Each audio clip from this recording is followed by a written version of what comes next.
என்ன அசிங்கமா பேசுறீங்க நீங்க?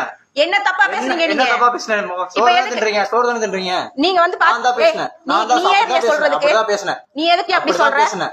நான் ஆபீஸ்ல ஆபீஸ்ல வந்து சொல்லுங்க. லெட்டர் அனுப்பிருக்கேன் நான் வந்து சொல்லுங்க. ஆபீஸ்ல வந்து சொல்லுங்க. நான் லெட்டர் அனுப்பிருக்கேன் வந்து பேசுங்க சொல்லுங்க நீங்க. நான் சொல்லிக்கிறேன் நீங்க கிளம்புங்க முதல்ல. நீங்க ஆபீஸ்ல வந்து சொல்லிட்டு போயிருங்க. நான் கட்டல நீ இப்ப லெட்டர் எழுதி காசு எனக்கு எடுத்து வைங்க.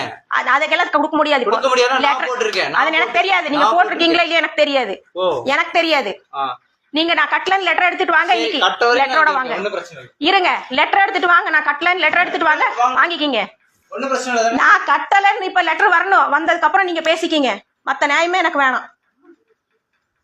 நான் இப்ப கட்டல எத்தனை வாரம் கட்டலங்கிற லெட்டர் இப்ப வரணும் எனக்கு.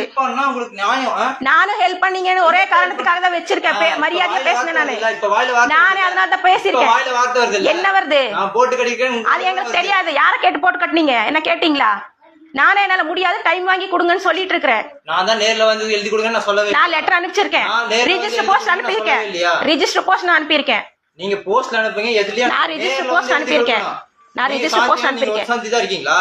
என் பேர்ல தான் இருக்கீங்களா? என் பேர்ல தானே கொடுத்திருக்கீங்க. என் அட்ரஸ்ல தானே கொடுத்திருக்கீங்க. நீங்க ஒரு சாந்திதா இருக்கீங்க. என் அட்ரஸ்ல தானே கொடுத்திருக்கீங்க. நீங்க ஒரு சாந்திதா இருக்கீங்களா? எங்க என் வீட்ல நான் தான் இருக்கேன். அவருக்கு தெரியுமா? என் அட்ரஸ் எல்லாமே வாங்கி தானே கொடுத்திருக்கீங்க. என் ஃபோன் நம்பர் அட்ரஸ் எல்லாமே தானே கொடுத்திருக்கீங்க. அப்புறம் என்ன? என் கிட்ட தான் கேட்பாரு. என் ஃபோன் நம்பர் அட்ரஸ் எல்லாமே வாங்கி